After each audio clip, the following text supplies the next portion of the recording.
The older I get, the more I realize now why my mamas were so smart and wise.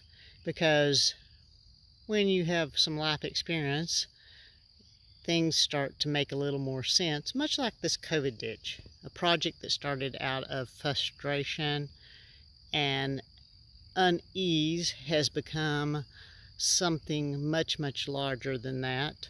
Literally, the size of the ditch became much larger.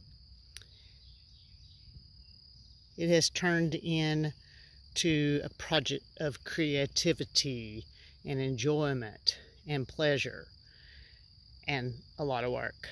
So what we're doing right now, see, we had the ditch dug. I've got a little sand, a little rock down in there, some gravel, making that bed. And now I decided that we have shifted gears and moved into a thing of beauty. We're going to get more river glass with the boys and the kiddos. And now I'm going to take this sand, dump it into the ditch, and then we'll put small little river rock and river glass.